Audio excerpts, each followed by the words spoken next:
One of the foremost geopolitical strategists on Wall Street sent me this question for you. And the question is simple.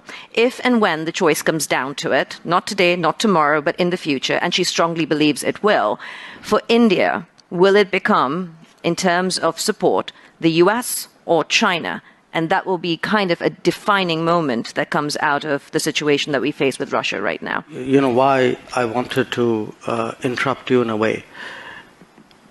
I mean, I'm partly reacting to the previous observation. You know, somewhere Europe has to grow out of the mindset that Europe's problems are the world's problems, but the world's problems are not Europe's problems.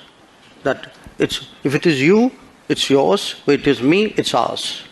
I think that's something, and I see, reflections of that. Again, in terms of, there is a linkage today which is being made. A linkage between China and India and what's happening in Ukraine. So come on, guys. I mean, China and India happened way before anything happened in Ukraine. I mean, I just see this as, frankly, a not very clever argument. A very self-serving one. This idea that, your grand strategy must be about how you will choose. I will do what, as all of us do. I will weigh the situation, everybody, after all, how do countries eventually make decisions? Mr. Jaishankar, there will always be two axes at this point. I think it's an understood, accepted fact that you have the West, US-led, you have China as the next potential axis. Where does India fit into this?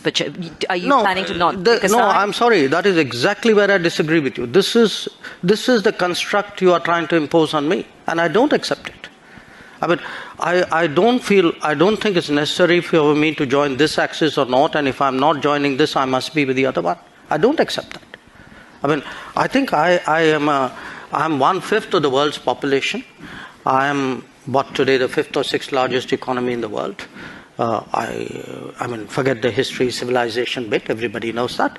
But I think I'm entitled to have my own side, I'm entitled to weigh my own interests, make my own choices. And my choices will not be cynical and transactional, but they will be a balance of my values and my interests. There is no country in the world which disregards its interests. If you want to talk about 1/5 of the world's population, you cannot also sit on the fence when it comes to foreign policy matters. Non-alignment isn't plausible if you want to take your position on the world stage. What does it look like with 3 years of your government left, approximately? And what of this term? Of 2 years, actually. 2 years. Yes. Thank you for the correction. Yes. Or even in the next decade or so. What is India's position? Sitting on the fence is not an option to be a world leader. I don't think we're sitting on the fence. Just because I don't agree with you doesn't make me sitting on the fence. It means I'm sitting on my ground. You take any and all of the big challenges of the world, some part of the answer either comes out of India, can be contributed to India.